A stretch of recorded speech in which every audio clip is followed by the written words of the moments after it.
And finally, the element that seals their fate. An old reel received by mistake.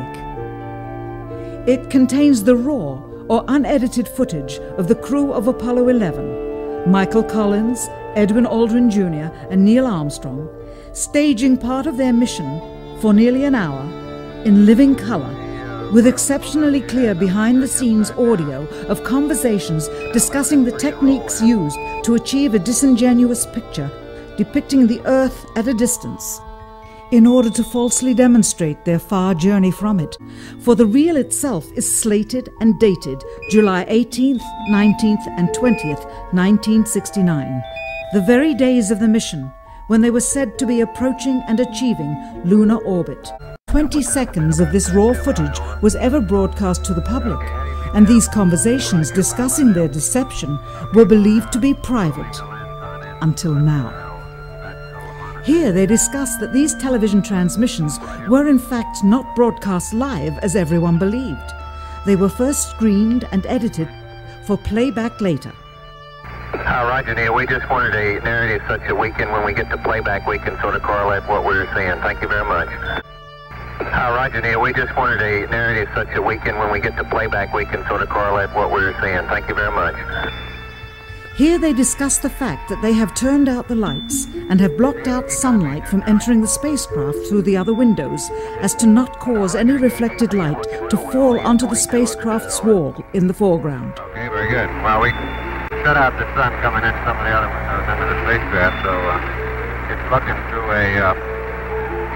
the number one window, and there isn't any reflected light. The reason this was done is so that the truth of the matter would not be revealed. It is this: though the federal government would have you believe that this is a view of Earth from a distance out of the spacecraft's window as it nears the moon, it is not.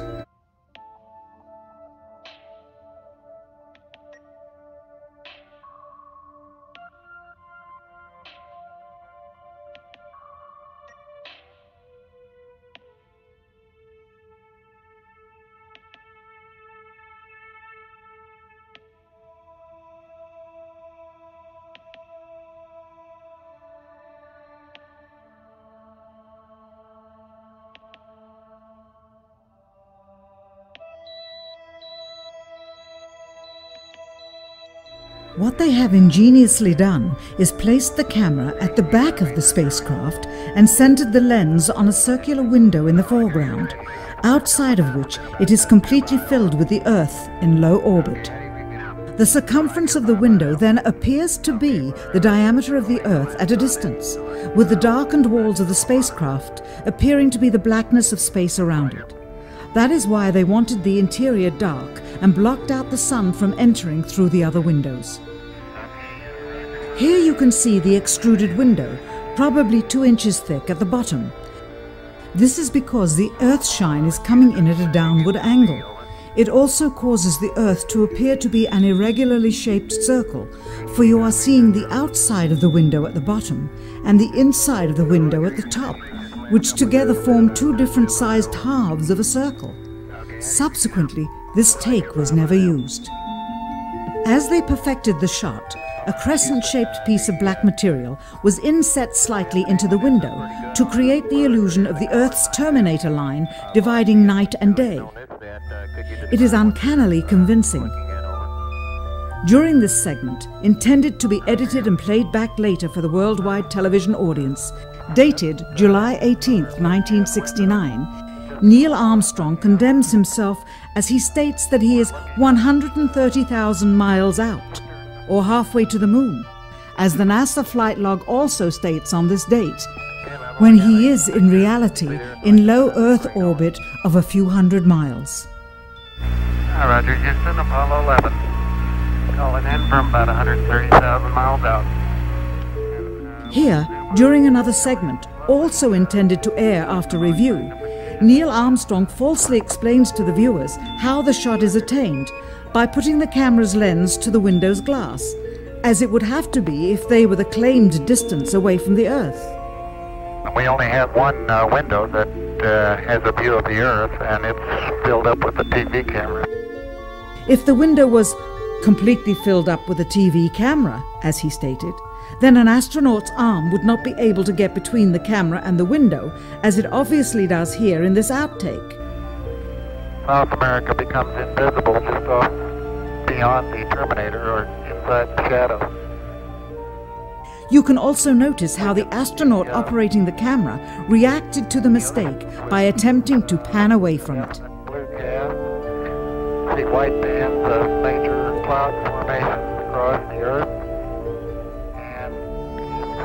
This is a segment that they believed wasn't even being recorded, much less suitable for broadcast, for the lens was being zoomed out and the scene was being changed to that of an interior of the astronauts at work, and apparently the stop button popped back up on the recorder without notice.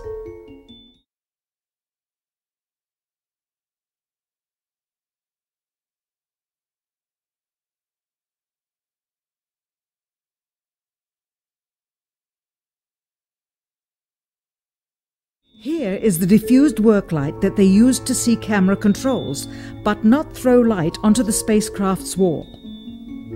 Here they remove part of the crescent insert.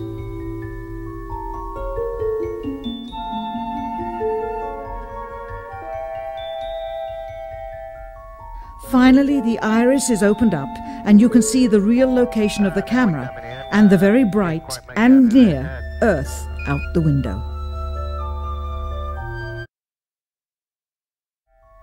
Finally, the iris is opened up and you can see the real location of the camera and the very bright and near Earth out the window.